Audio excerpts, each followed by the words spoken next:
ஒரு அரசனும் அமைச்சரும் ஒரு நாள் ரொம்ப சாவகாசமாக பேசிக்கிட்டு இருந்தாங்களாம். அரசன் அமைச்சரை பார்த்து ஒரு கேள்வி கேட்டிருக்கார். ஏங்க அமைச்சரே, ஆசை இல்லாத ஒரு மனுஷனால இருக்க முடியுமா அப்படின்னு. ஏன் முடியாது, துறவி அப்படிங்கிறவங்கெல்லாம் அப்படிப்பட்டவங்க தானே அப்படின்னாராம் அமைச்சர். அவங்கெல்லாம் உண்மையிலேயே ஆசையை விட்டவங்க தானா அப்படின்னு கேட்டாராம் ராஜா. அப்படிதான் இருக்கணும் அப்படின்னாராம் அமைச்சர். அப்படின்னா ஆசையே இல்லாத ஒரு உண்மையான துறவியை நான் பார்க்கணுமேன்னார். அது என்ன பிரமாதம், அதுக்கு நான் ஏற்பாடு பண்ணுறேன் அப்படின்னு விட்டார் இவர்.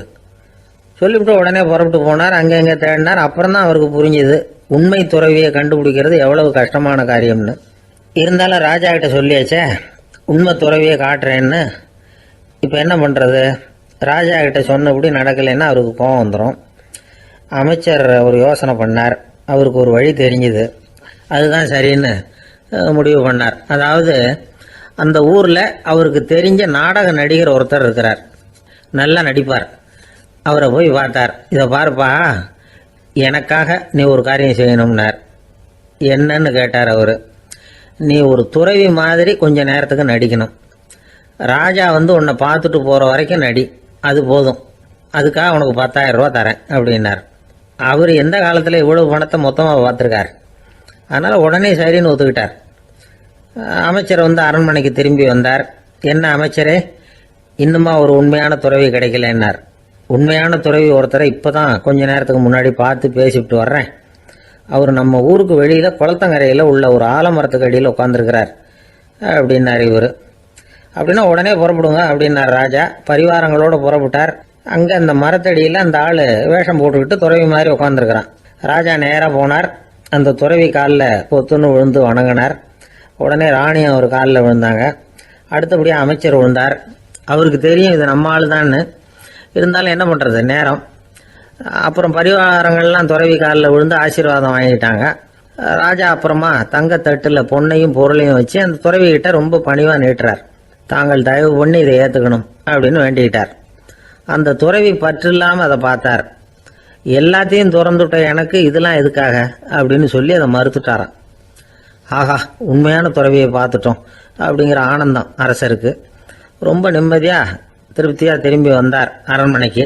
அதுக்கப்புறம் அமைச்சர் யாருக்கும் தெரியாமல் அந்த துறவிகிட்ட ஓடினார். சொன்ன பிரகாரம் பணத்தை நீட்டினார். இந்தப்பா, நான் உங்ககிட்ட சொன்னபடி 10,000 ரூபா பணம் எடுத்துக்கோ அப்படின்னார். அந்த ஆள் ராஜா கிட்ட சொன்னது மாதிரியே எல்லாத்தையும் திறந்துட்ட எனக்கு இதெல்லாம் எதுக்காக வேணாம் அப்படின்னு விட்டாராம். நடித்த வரைக்கும் போதும்ப்பா, இனிமேல் இந்த நாடக வசனம்லாம் வேணாம், வேஷத்தை கலைச்சிரு, பணத்தை வாங்கிக்கொண்டார். இல்லைங்க, இது வேஷம் இல்லை, இது வசனமும் இல்லை, இது உண்மை. கொஞ்ச நேரம் துறவி மாதிரி நடித்ததுக்கே இந்த தேசத்து ராஜா, ராணி, அமைச்சர், பரிவாரங்கள் எல்லாம் என் காலில் விழுந்து வணங்குறாங்க. அப்படின்னா உண்மையான துறவியாக இருக்கிறது எவ்வளவு பெருமையான விஷயம். நான் உண்மையான துறவியாக ஆக போகிறேன், அப்படி முடிவும் பண்ணிட்டேன் அப்படின்னார் அந்த நடிகர். வேஷம் கூட எப்படிப்பட்ட விளைவுகளை உண்டு பண்ணுது பார்த்தீங்களா. நம்மால் ஒருத்தன் ரொம்ப வசதியாக தான் இருந்தான். ஒரு நாள் அவன் சொத்து பூரா திருட்டு போட்டுது. அதுக்கப்புறம் இவன் துறவி மாதிரி ஆயிட்டான். ஊர் ஊராக சுற்றினான். ஒரு குருநாதரை தேடி கண்டுபிடிச்சான். அவர்கிட்ட சீடனாக சேர்ந்துக்கிட்டான். அவனை பார்த்து ஒருத்தர் கேட்டார், நீ உண்மையான சீடன் தானான்னு. இல்லைங்க, சீடன் மாதிரி நடிச்சுக்கிட்டு இருக்கிறேன் அப்படின்னா. அது குரு துரோகம் இல்லையா அப்படின்னு கேட்டார் அவர். இல்லைங்க, நான் பண்ணது குரு துரோகம் இல்லை, என் குரு பண்ணது தான் துரோகம். என்னுடைய பணத்தை கொள்ளையடிச்சது இவர் தான். அதை எங்கே வச்சிருக்காருன்னு கண்டுபிடிக்கிறதுக்காக தான் இவர்கிட்ட சீடனா சேர்ந்துருக்கிறேன் அப்படின்னானா. ஒருத்தர் ரொம்ப அவசரமாக வந்தார். சார், மனுஷன் நிம்மதியாக இருக்கிறதுக்கு என்ன வழின்னு கேட்டார். சீக்கிரமாக ஒரு கல்யாணத்தை பண்ணீங்க, எல்லாம் சரியாக போடும் அப்படின்னோம். அவர் ஒரு மாதிரியாக பார்த்தார். ஏற்கனவே எனக்கு கல்யாணம் ஆயிட்டுது சார், அதனால தானே நிம்மதியாக இருக்கிறதுக்கு வழி கேட்குறேன் அப்படின்னார். சரி, இவர் ஒரு மாதிரியான கேஸ் அப்படின்னு நினச்சிக்கிட்டு நம்மகிட்ட இருந்த ஒரு சின்ன புத்தகத்தை அவர்கிட்ட தூக்கி கொடுத்தோம். இதை படித்து பாருங்கன்னு. கல்யாணத்துக்கு பிறகும் சந்தோஷமாக இருக்கிறதுக்கு என்ன வழி அப்படிங்கிற கேள்விக்கு அந்த புத்தகத்தில் விளக்கம் இருந்தது. கணவன் மனைவிக்குள்ள சிக்கல் வராமல் இருக்கிறதுக்கு அதில் சில வழிகளை சொல்லி கொடுத்துருக்குறாங்க. அதெல்லாம் என்னென்ன அப்படிங்கிறத இப்போ பார்க்கலாமா. குடும்பம்னு இருந்தால் கோபம் வரதான் செய்யும். அது வந்துட்டு போட்டும் பரவாயில்ல. ஆனால் அந்த கோபம் ஒரே நேரத்தில் 2 பேருக்கும் வந்துடாமல் பார்த்துக்கணும். ஒரு சமயத்தில் யாராவது ஒருத்தர் தான் கோபப்படணும், அடுத்தவங்க அமைதியாக இருக்கணும். அதுக்கப்புறம் இவர் அமைதியான உடனே அவங்க ஆரம்பிச்சிக்கலாம். கோபமாக ஏதாவது சொன்னால் உடனே கோபமாக பதில் சொல்லக்கூடாது. கொஞ்சம் பொறுத்து கோபம் தீர்ந்த உடனே அந்த பதிலை சொல்லலாம். அப்போ பதில் கோபமாக இருந்தால் கூட அது அவ்வளோ பெருசாக தெரியாது. அற்ப விஷயத்துக்கெல்லாம் காய்ச்சி மூச்சுன்னு கத்திட்டு இருக்கக்கூடாது. உங்கள் 2 பேருக்குள்ள ஒரு தர்க்கம் ஆரம்பமாயிட்டுதுன்னு வச்சுக்கோங்க. கடுமையாக 2 பேரும் விவாதம் பண்ணுறீங்க. உங்களில் ஒருத்தர் இதில் ஜெயிக்கணும்னா அது நீங்களாக இருக்க வேணாம், அடுத்தவங்க ஜெயிக்கிறதுக்கு நீங்கள் துணையாக இருங்களேன். அப்படின்னா நீங்கள் கொஞ்சம் விட்டு கொடுக்கணும், அவ்வளவுதான். ஏதாவது குத்தம் சொல்லணுமா, செஞ்ச தப்பை சுட்டி காட்டணுமா, விமர்சனம் பண்ணணுமா, பண்ணுங்க, வேணான்னு சொல்லலை. ஆனால் சொன்னதை அப்படி சொல்கிறத கொஞ்சம் அன்பாக இதமாக சொல்லுங்க. எப்போ நடந்த தவறுகளை எல்லாம் இப்போ போய் மறுபடியும் ஞாபகப்படுத்திட்டு இருக்க வேண்டாம். நான் அப்போவே சொன்னேன் இந்த புடவை வேணாம்னு, நீங்கள் தான் கேட்கல, இப்போ பாருங்கள் கிழிஞ்சு போச்சு இப்படின்னு கத்துனாங்க ஒரு அம்மா. எப்போ சொன்னீங்கன்னு கேட்டால் ஒரு 10 வருஷத்துக்கு முன்னாடி தீபாவளி சமயத்தில் அப்படிங்கிறாங்க. அது என்ன இன்னும் அப்படியே புதுசாகவே இருக்கும்? உங்களுக்கு அவர் தான் பெருசு, அவருக்கு நீங்கள் தான் பெருசு. அதை விட இந்த உலகத்தில் வேற எதுவும் முக்கியம் இல்லைன்னு நினைக்கணும். நீ தான் என்னுடைய உலகம்னு எத்தனை தடவை சொல்லியிருப்பீங்க? அதெல்லாம் வெறும் வசனமாக போயிடக்கூடாது. ஏதாவது ஒரு பிரச்சனையை பற்றி கடுமையாக விவாதம் பண்ணிக்கிட்டு இருக்கீங்க, அதை அப்படியே பாதியில் விட்டுட்டு படுக்கைக்கு போயிடக்கூடாது. சொச்சத்தை நாளைக்கு பேசிக்கலாம்னு. அப்படி போனால் தூக்கம் வராது. பிரச்சனையை ஒரு முடிவு பண்ணிக்கிட்டு அதுக்கப்புறமா தூங்க போகணும். ஒரு நாளில் ஒரு தடவையாவது உங்கள் ஜோடியை பாராட்டி நல்ல விதமாக கனிவாக ஒரு வார்த்தை சொல்லணும் அப்படின்னு தீர்மானம் பண்ணீங்க. ஏதாவது தப்பு பண்ணிவிட்டீங்கன்னா பரவாயில்ல, அதை ஒத்துக்கிறதுக்கும் மன்னிப்பு கேட்கறதுக்கும் தயாராக இருக்கணும். அது ஒன்றும் கேவலம் கிடையாது. வீட்டுக்குள்ளே தானே கேட்க போகிறீங்க, வெளியில் யாருக்கு தெரிய போகுதோ? எப்படியோ உங்களுக்குள்ள ஒரு சமரசம் ஆனால் சார் தான். ஒரு தகராறுன்னு எடுத்துக்கிட்டா குறைஞ்சபட்சம் அதுக்கு 2 பேர் தேவை. தனியாகவே உட்காந்துக்கிட்டு நான் இப்போ தகராறு பண்ணிகிட்டு இருக்கிறேன் அப்படின்னு யாரும் சொல்ல முடியாது. 2 பேர் தகராறு பண்ணுறாங்கன்னா பொதுவாக அந்த 2 பேரில் யார் அதிகமாக பேசுகிறாங்களோ அவங்க பேரில் தான் தப்பு இருக்கும். அதை மனசில் வச்சுக்கணும். இதெல்லாம் தான் அந்த புத்தகத்தில் போட்டிருக்கிற வழிமுறைகள். இவ்வளவும் சரியாக வரலைன்னா அப்புறமா சொல்லுங்கள், வேற புத்தகம் ஏதாவது இருக்கான்னு தேடுவோம். ஒரு கணவன் தன்னுடைய மனைவியை அழைச்சிட்டு ஒரு மனோதத்துவ டாக்டர்கிட்ட வந்தாரா. டாக்டர், எங்களுக்கு கல்யாணம் ஆகி 30 வருஷ காலமாக நாங்கள் ஒரு விஷயத்தில் கூட ஒத்து போனதில்லை அப்படின்னு ஆரம்பித்தார். உடனே அந்த அம்மா குறுக்கிட்டு, அது 30 வருஷம் இல்லை 32 வருஷம் அப்படின்னாங்களாம். சில பேரை இப்படி சொல்கிறது உண்டு. அடுத்தவங்களை அனுசரித்து நடந்துக்க தெரியல, அவன் என்ன சார் மனுஷன் அப்படிம்பாங்க. சக மனிதர்களோட எப்படி பழகிறது அப்படின்னு தெரியாததுனாலேயே பல பேர் இன்னைக்கு சங்கடப்பட்டுக்கிட்டு இருக்கிறாங்க. வசதி வாய்ப்பெல்லாம் சரியாக இருக்கும், ஆனால் வாழ்க்கை சரியாக இருக்காது. இன்னொருத்தர்கிட்ட எப்படி பேசுறது பழகிறதுங்கிறது தெரியாததுனால தான் இந்த அவஸ்தை. சரி, இந்த அவஸ்தை இல்லாமல் வாழறது எப்படி? இதுக்கு அனுபவசாலிகள் சில வழிமுறைகளை சொல்கிறாங்க. அதெல்லாம் என்னென்னங்கிறத இப்போ தெரிஞ்சுக்குவோம். முதல்ல நம்ம நாக்கு நம்ம கண்ட்ரோலில் இருக்கணும். வார்த்தைகளை கொட்டி விட்டு அதுக்கப்புறம் அள்ள முடியாமல் கிடந்து கஷ்டப்படக்கூடாது. எப்படி பேசுகிறோங்கிறதும் முக்கியம், பேசுகிறப்ப எப்படி முகத்தை வச்சிருக்கிறோங்கிறதும் முக்கியம். அன்பாக பேசினாலும் நல்லா இருக்கும். அப்படி பேசுகிறப்ப ஆதரவாக அவர் தோள் மேலே ஒரு கையை போட்டுக்கிட்டு பேசினா இன்னமும் நல்லா இருக்கும். 2வது விஷயம், இன்னொருத்தர்கிட்ட பேசுகிறப்ப வாக்குறுதிகளை அள்ளி வீசக்கூடாது. கொடுக்குற வாக்குறுதி குறைச்சலாக இருக்கணும். அப்படி கொடுத்த வாக்குறுதியை கண்டிப்பாக நிறைவேற்றணும். நாம் ஒருத்தரை பாராட்டுறோம் அல்லது அவரை பற்றி அபிப்பிராயம் சொல்கிறோம்னா அது ஆக்கப்பூர்வமாக இருக்கணும். நம்ம பாராட்டு அல்லது விமர்சனம் அடுத்தவருடைய முன்னேற்றத்துக்கு உதவுறது மாதிரி இருக்கணும். நாம் சொல்கிறத கேட்டுட்டு அவன் தலையில் கையை வச்சுட்டு உட்காந்துடக்கூடாது. எப்பவும் உற்சாகமாக இருக்கணும், முகம் மலர்ச்சியாக இருக்கணும்.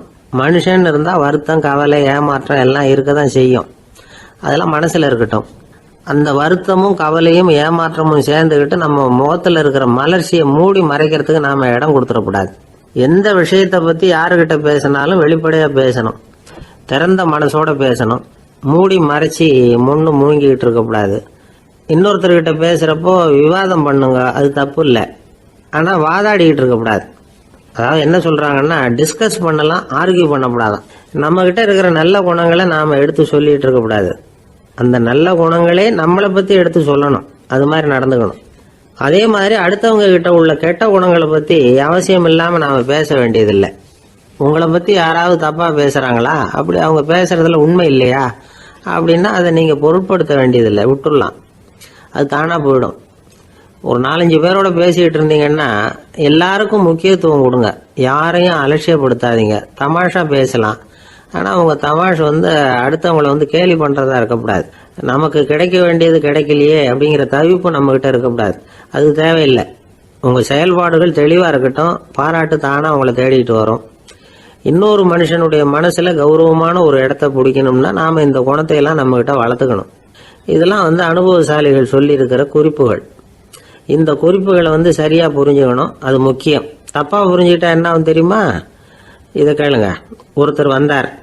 சார், அடுத்தவங்க தோள் மேலே கையை போட்டுக்கிட்டு அன்பாக பேசணும்னு சொன்னீங்க. அப்படி தான் பேசினேன். அவர் முதுக கூட தட்டி கொடுத்தேன். என் வேலை போயிட்டுது சார், வீட்டுக்கு அனுப்பிச்சிட்டாங்க அப்படின்னார். யாருக்கிட்ட அப்படி பேசுனீங்கன்னு கேட்டோம். என் முதலாளிகிட்ட சார் அப்படிங்கிறார் ரொம்ப சோகமா. ஒரு சின்ன பையன் வந்தான். அவனை பார்த்து ஒரு கேள்வி கேட்டோம். ஏன்ப்பா உங்கள் வீட்டில் அம்மா புத்திசாலியா அப்பா புத்திசாலியா அப்படின்னு. அவன் அலட்சியமாக நம்மளை பார்த்து சிரிக்கிறான். என்ன சார் இது, இந்த காலத்தில் இது கூட தெரியாமல் இருக்கிறீங்களே அப்படிங்கிறான். ஒரு சின்ன பையன் நம்மளை பார்த்து இப்படி கேட்டு விட்டானே அப்படின்னு நினைக்கிறப்போ நமக்கு ஒரு மாதிரி ஆகிடும். அதுக்கப்புறம்தான் இந்த தாத்தா பாட்டிலாம் சொல்கிற ஒரு கதை ஞாபகத்துக்கு வந்தது. அது என்ன கதை தெரியுமா? ஒரு ஊரில் ஒரு அம்மாவும் பிள்ளையும் இருந்தாங்களாம். அந்த மகனுக்கு திடீர்னு தேசாந்திரம் போய் வரணும்னு ஆசை வந்துட்டுது. ஊராக போய் சுற்றி பார்க்கணுங்கிற ஆசை. அந்த அம்மாவுக்கு இது பிடிக்கல. மகனை பிரிஞ்சு இருக்கிறதுக்கு அவங்க மனசு இடம் கொடுக்கல. வேணாப்பான்னு சொல்லி பார்த்தாங்க, அவன் கேட்கல. திடீர்னு புறப்படவும் செஞ்சுட்டான். சரி, இனிமே அவனை தடுக்க முடியாதுன்னு முடிவு பண்ணிக்கிட்டாங்க அந்த அம்மா. இருந்தாலும் புத்திசாலித்தனமாக ஒரு யோசனை பண்ணாங்க. மகனை கிட்டத்தில் கூப்பிட்டாங்க. அவங்ககிட்ட சொன்னாங்க, இதை பாருப்பா, நீ தேசாந்திரம் போகிறதுன்னு தீர்மானம் பண்ணிவிட்ட, அதை நான் தடுக்கலை, போயிட்டு வந்துடும். ஆனால் போகிறதுக்கு முன்னாடி எனக்கு ஒரு வாக்குறுதி கொடுத்துட்டு போ அப்படின்னாங்க. போகிறப்போ ராத்திரியாக இருந்தாலும் பகலாக இருந்தாலும் சரி, புளிய மரத்து நிழலில் தான் தங்கணும். திரும்பி வர்றப்போ இரவும் பகலும் நீ வேப்ப மரத்து நிழல்லே தங்கணும் அப்படின்னாங்க. சரி, அப்படியே செய்கிறேன்னு சொல்லி வாக்குறுதி கொடுத்தான் பையன். புறப்பட்டு போனான். போகிற வழியில் புளிய மரத்து நிழல்லே தங்கினான், தூங்கினான். அப்படி போய்கிட்டே இருந்தான். 7வது நாள் அவன் உடம்பு சுகமில்லாமல் போயிட்டுது. ரொம்பவும் பலவீனமாயிட்டான். இனிமேல் நடக்க முடியாதுங்கிற நிலைமை வந்துட்டுது. யோசிச்சு பார்த்தான். சரி, இதுக்கு மேலே போக வேண்டாம் அப்படின்னு முடிவு பண்ணிட்டு திரும்பி வர ஆரம்பிச்சிட்டான். திரும்பி வர்றப்போ வழியில் வேப்ப மரத்து நிழல்லையே தங்கி வந்தான். நாளுக்கு நாள் உடம்பு சரியாக வந்துட்டுது. 7வது நாள் வீட்டுக்கு சேர்றான். உடம்பு பழையபடியே கலகலப்பாயிட்டுது. பூரண சுகம். தேசாந்திரம் போன பையன் திரும்பி வந்துட்டானே அப்படின்னு அந்த அம்மா ஆச்சரியப்படலை. ஏன்னா அவங்களுக்கு தெரியும் இப்படி ஆகும்னு. பையன் சீக்கிரமாக திரும்பி வரணுங்கிறதுக்காக தான் அவங்க அந்த யோசனையை சொன்னாங்க. என்ன விஷயங்கிறதையும் அவங்களே சொன்னாங்க. மகனே, புளிய மரத்து நிழல் உடம்புக்கு உஷ்ணத்தை கொடுக்கும், சீக்கம் உண்டாக்கும். அதனால் நீ தொடர்ந்து புளிய மரத்து நிழலில் தங்கினாவே நோய்க்கு ஆளாயிட்ட. அதனால் நல்ல பயணத்தை முடிச்சுக்கிட்டு திரும்பி வரணுங்கிற முடிவுக்கு வந்துட்ட. திரும்பி வர்றப்போ நீ தங்கினது வேப்ப மரத்து நிழல். அது உடம்புக்கு குளிர்ச்சியை தரக்கூடியது, நோயை தீர்க்கக்கூடியது. அதனால் சுகமாக வீட்டுக்கு சேர்ந்துட்ட. உன்னோட தேசாந்திர பயணத்தை தடுக்கிறதுக்காக தான் இப்படி பண்ணினேன் அப்படின்னாங்களாம் அந்த அம்மா. பார்த்தீங்களா அம்மாவோட புத்திசாலித்தனத்தை? அப்பாவாக இருந்தால் இப்படியா பண்ணுவார்?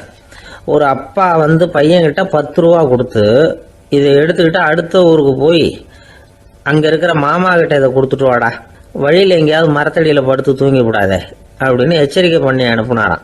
பையனுக்கு எச்சரிக்கையாக வாழறது எப்படிங்கிறத கற்றுக் கொடுக்கறதுக்காக இப்படி பண்ணார். அவன் பணத்தை வாங்கிக்கிட்டு போனான்.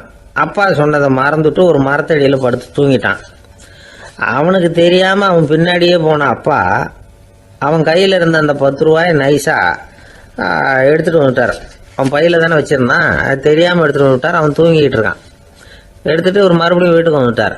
பையன் முழிச்சுக்கிட்டு பையை தடவி பார்க்குறான், பணத்தை காணும். அழுதுகிட்டே திரும்பி வந்தான். அப்பா கிட்ட விஷயத்த சொன்னான். அப்பா சிரிச்சுக்கிட்டே சொன்னார், அதுக்கு தான்ப்பா ஆரம்பத்திலேயே எச்சரிக்கை பண்ணினேன், இனிமேலாவது நீ ஜாக்கிரதையாக இருக்கணும் அப்படிங்கிறதுக்காக தான் இப்படி பண்ணினேன். அந்த பணம் எங்கேயும் போயிடல, நான் தான் அதை உனக்கு தெரியாமல் எடுத்து வச்சிருக்கிறேன். இதோ பாரு அப்படின்னு சொல்லிக்கிட்டு சைடு பாக்கெட்டில் கையை விட்டா அது ஓட்டையாக இருக்குது. அதை எவனோ ஏற்கனவே கத்திரிச்சு எடுத்துகிட்டு போட்டான். இப்போ அப்பா முகத்தில் அசடு வழிஞ்சுதான். இந்த உலகமே ஒரு நாடக மேடை, நாம் எல்லாரும் நடிகர்கள். இது ஞானிகள் சொல்கிறது. இது ஒரு பக்கம் இருக்கட்டும். இந்த உலகத்துக்குள்ள எத்தனையோ நாடக மேடைகள், எத்தனையோ நடிகர்கள், எத்தனையோ நாடகங்கள், இதெல்லாம் எப்படி ஆரம்பமாச்சு? அதுதான் இன்னைக்கு தகவல். அதாவது ஆதி மனிதன் பேச ஆரம்பிக்கிறதுக்கு முன்னாடி சைகையாலேயே எல்லாத்தையும் சொல்லிக்கிட்டு இருந்தான். அதனால் அப்போவே நடிப்பு ஆரம்பமாயிட்டுது. முதல்ல ஒரு வேட்டையைத்தான் அவன் வந்து நடித்து காட்டியிருப்பான். இவன் எப்படி போனான், எதிரில் மிருகம் எப்படி வந்தது, அதோட எப்படி சண்டை போட்டான், எப்படி அடித்து கொண்டுகிட்டு வந்தான், இதை அப்படியே மற்றவங்களுக்கு நடித்து காட்டியிருப்பான். ஏன்னா மொழி கிடையாது. இந்த காலத்துலலாம் நாடகங்களில் நடிக்கிறவங்கள நடிகர்கள்ங்கிறோம். ஒரு காலத்தில் இவங்களுக்கு என்ன பேர் தெரியுமா? திஸ்பியர்கள் அப்படின்னு பேரான். இதுக்கு காரணம் உண்டு. அதாவது 2000 வருஷத்துக்கு முன்னாடி கிரீஸ் நாட்டில் திசிவியஸ் அப்படின்னு ஒரு ஆள் இருந்தான். அவன் ஒரு பெரிய நாடக கலைஞன். அவன் சில இளைஞர்களை சேர்த்துக்கிட்டான், பயிற்சி கொடுத்தான், நாடக குழுவை உருவாக்கினான். நடிகர்களையும் நாடகத்துக்கு தேவையான பொருள்களையும் ஏற்றிக்கிட்டு போகிறதுக்கு ஒரு வண்டியையும் தயார் பண்ணான். அந்த வண்டியிலேயே அவன் வந்து கிரேக்க நாடு பூராவும் சுற்றினான். ஊர் ஊராக நாடகம் போட்டான். ஒரு ஊருக்கு போனதும் அங்கே நாடகம் நடத்த தியேட்டர் இருக்கா அப்படிங்கலாம் பார்க்கறது இல்லை அவன். ஏன்னா அப்போலாம் தியேட்டர்னா என்னென்ன தெரியாது. நாடகம்னா அது ஒரு மூடிய கொட்டைக்குள்ளே தான் நடத்தணுங்கிறது அப்போ யாருக்குமே தோணலை. இந்த வண்டி போகும், அதுவே ஒரு பகுதி அப்படியே ஒரு மேடை மாதிரி விரிச்சிக்கும். அதில் ஏறி நின்றுக்கிட்டு நாடகத்தை நடித்து காட்டுவாங்களாம். மக்கள்லாம் எதிரில் தரையில் உட்காந்து அதை பார்த்துக்கிட்டு இருக்கிறது. உலகத்தின் முதல் நடமாடும் தியேட்டர் இதுதானா. இந்த திசிபியஸ் தான் முதலாக உலகத்தில் நாடகம்ங்கிற பொழுதுபோக்கை நடத்தி காட்டினவன் அப்படின்னு சொல்கிறாங்க. அவன் சொந்தமாக நாடகம் எழுதுனா, நடித்தான், நாடகத்தை இயக்கினான். அதனால தான் அவனை வந்து first man of the theatre அப்படின்னு சொல்லுவாங்க. அவன் தான் நாடக மேடையின் முன்னோடி. கிரேக்கர் காலத்திலேயே நாடக ஆசிரியர்கள், நடிகர்கள், ரசிகர்கள் இவங்கெல்லாம் உருவாயிட்டாங்களாம். நாடகத்தின் சரித்திரத்தில் இந்த 3 பிரிவும் ரொம்ப முக்கியம். அதாவது கிரேக்க தியேட்டர்கள்லாம் திறந்த வெளி மேடைகள் தான். பெரும்பாலும் மலைச்சரிவுகள், அதுவே படிப்படியாக பண்ணியிருப்பாங்க. கீழே அரைவட்ட வடிவில் மேடை, அதுக்கு ஆர்கெஸ்ட்ரான்னு பேர். பிற்காலத்தில் இதில் உட்காந்து இசைக்குழுவினர் வந்து வாய்ச்சதுனால இசைக்குழுவுக்கே ஆர்கெஸ்ட்ராங்கிற பேர் வந்துட்டுது. இப்போ கிரேக்க தியேட்டர்களில் ஒன்று, அதோட காலம் வந்து கிமு 340. அதை இன்னமும் பாதுகாத்து வச்சிருக்கிறாங்களாம். எபிடாரஸ் அப்படிங்கிற இடத்துல அது இருக்குதான். இன்னமும் அந்த தியேட்டரை பயன்படுத்திக்கிட்டு வர்றாங்களாம்.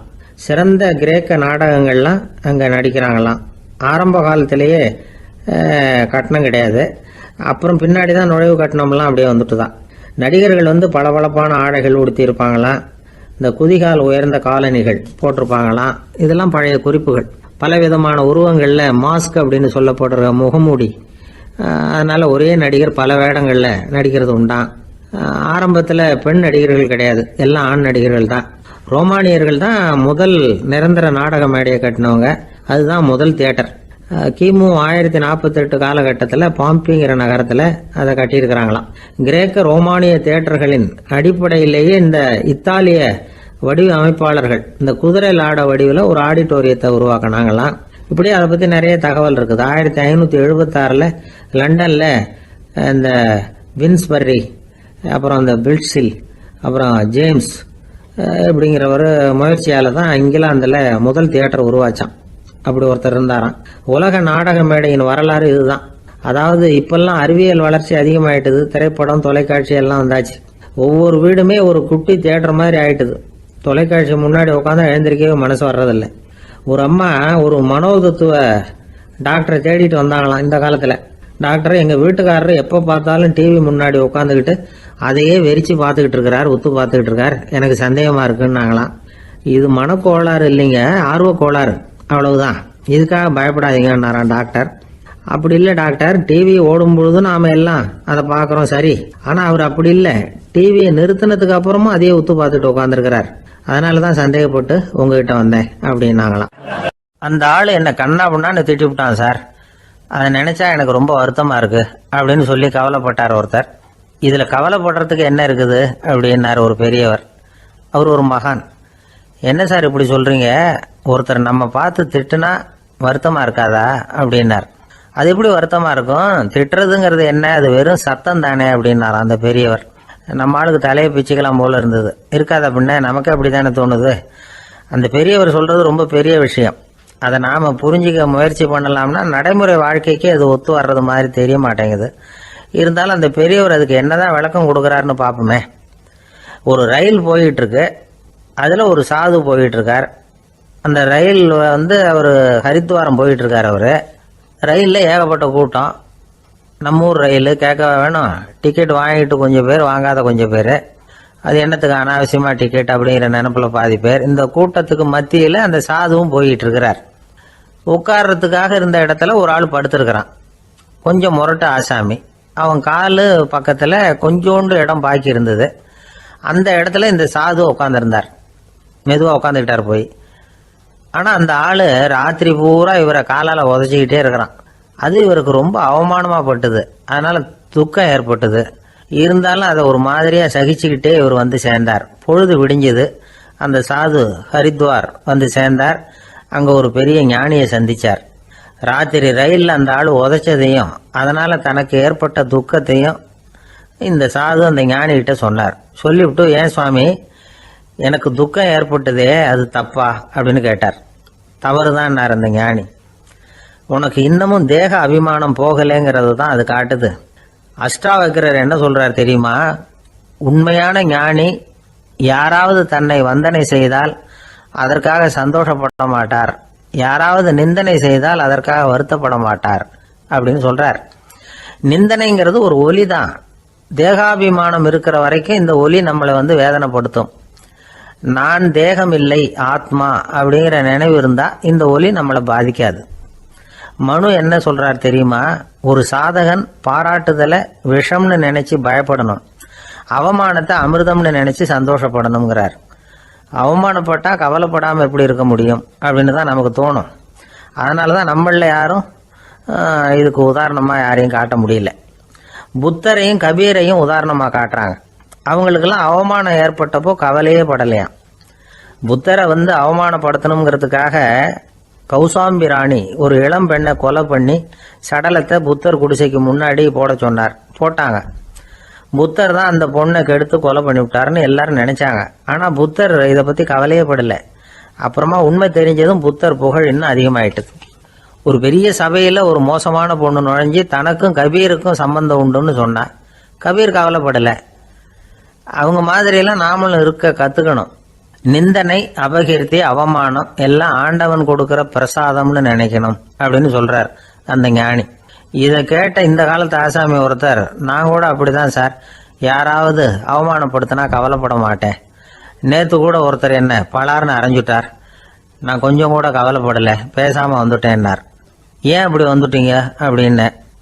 அவர் அரைஞ்சதுலேயும் ஒரு அர்த்தம் இருந்தது, அதனால தான் அப்படி வந்துட்டேன்னார். ஏன் அரைஞ்சாருன்னு கேட்டேன். 10 வருஷத்துக்கு முன்னாடி 15 ரூபா அவர்கிட்ட கடன் வாங்கினேன், அதை கேட்டு கேட்டு பார்த்துட்டு கடைசியாக தான் அரைஞ்சார் அப்படின்னார். ஆண்டவனுடைய பிரசாதம் இவருக்கு அடிக்கடி கிடைக்கும் போல இருக்கு. ஒரு ஆள் இருந்தான், நிறைய பணம் சம்பாதிச்சான், ஆனால் செலவு பண்ண மனசு வரல, கருமி. அவன் என்ன பண்ணா, சேர்த்த பணம் பூராவையும் ஒரு மரத்தடியில் புதைச்சி வச்சிருந்தான். வாரத்துக்கு ஒரு தடவை அந்த மரத்தடிக்கு வருவான், புதைச்ச இடத்த ஆவலோடு பார்த்துக்கிட்டு இருப்பான், அதுக்கப்புறம் போயிடுவான். அவ்வளவுதான். ஒரு நாள் ஒரு திருடன் வந்தான், இவன் புதைச்சி வச்சிருந்ததெல்லாம் எடுத்துட்டு போட்டான். இது தெரிஞ்சு போச்சு. அந்த கருமி புலம்ப ஆரம்பிச்சிட்டான். இவன் புலம்பலை கேட்டதும் அக்கம் பக்கத்தில் இருந்தவங்கெல்லாம் ஓடி வந்தாங்க. என்ன விஷயம்னு விசாரிச்சாங்க. இவன் சொன்னான்.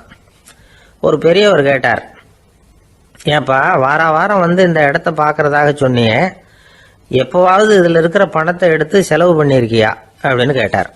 நான் அப்பப்போ வந்து அதை பார்க்கறது தான் வழக்கம், அதை தொட்டதே இல்லைன்னு அவன். சரி அப்படின்னா இப்போவும் நீ அதே மாதிரி வாரம் ஒரு தடவை வந்து இந்த இடத்த பார்த்துட்டு போகலாமே அப்படின்னாராம் அந்த பெரியவர். அதுவும் சரிதானே, எவ்வளவு காலமானாலும் அவன் அந்த பணத்தை எடுத்து செலவு பண்ண போகிறதில்ல. அப்படி இருக்கிறப்ப உள்ளே பணம் இருந்தாலும் ஒன்று தான், இல்லாமல் போனாலும் ஒன்று தான். இதிலிருந்து என்ன புரியுதுன்னா, ஒருத்தர்கிட்ட இருக்கிற பணத்தை கொண்டு அவர் பணக்காரரா ஏழையா அப்படின்னு முடிவு செய்கிறது சரியில்லை. அந்த செல்வத்தை அனுபவிக்கிற திறன், பயன்படுத்துகிற திறன், அதை வச்சு தான் அவர் ஏழையா பணக்காரரா அப்படிங்கிறத நிர்ணயம் பண்ணணும். அதுதான் சரி. செலவு பண்ண தெரியாதவன் சேகரம் பண்ணிகிட்டே இருக்கிறதுனால என்ன பிரயோஜனம்? தலைமுடியே இல்லாதவன் தாராளமாக சீப்புகளை வாங்கி சேகரம் பண்ணுறது மாதிரி தானே இது. சில சமயம் செலவு பண்ண நாம் தயாராக இருந்தால் கூட அந்த செல்வம் நமக்கு பயன்படுறதில்ல. அரேபியாவில் ஒரு நகை வியாபாரி விலை உயர்ந்த முத்துக்களை எல்லாம் அவர் வச்சு வியாபாரம் பண்ணிகிட்டு இருந்தார். அவர் ஒரு சமயம் ஒரு பாலைவனம் வழியாக போயிட்டு இருக்கிறார் ஒட்டகத்தில். அப்போ திடீர்னு கடுமையான புயல் வீச ஆரம்பிச்சுட்டுது. திசை தவறி இவர் எங்கேயோ வந்துட்டார். கூட வந்தவங்களையும் காணல, எங்கே போனாங்களோ தெரியல. இவர் ரொம்ப பயந்து போய் அங்கேயும் எங்கேயுமா அலைஞ்சு தெரிகிறார். வழியே தெரியல.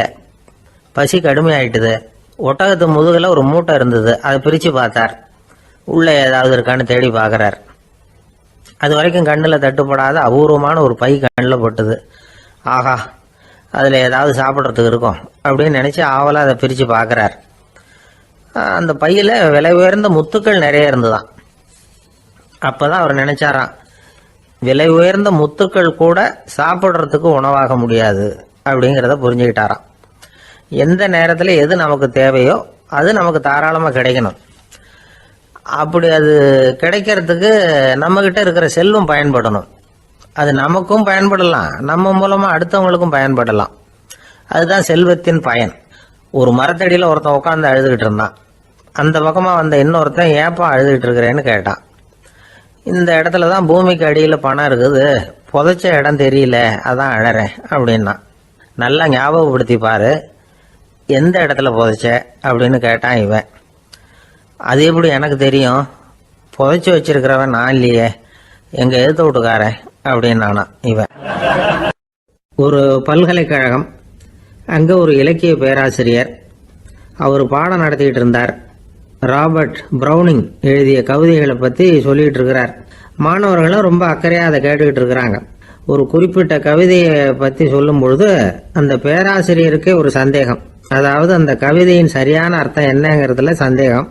பேராசிரியர் யோசனை பண்ணார். அந்த கவிதையை முழுசாக புரிஞ்சிக்க முடியல. அதனால் மாணவர்களை பார்த்து சொன்னார், மாணவர்களே, ஒரு நாள் பொறுத்துங்க, இந்த கவிதையை எழுதின கவிஞர் எங்கள் வீட்டுக்கு பக்கத்தில் தான் இருக்கிறார். இன்னைக்கு சாயந்தரம் நான் அவரை நேரிலேயே போய் பார்க்குறேன். பார்த்து இதுக்கு என்னங்க அர்த்தம்னு கேட்டுட்டு வந்துடுறேன். அதுக்கப்புறம் உங்ககிட்ட சொல்கிறேன் அப்படின்னாராம்.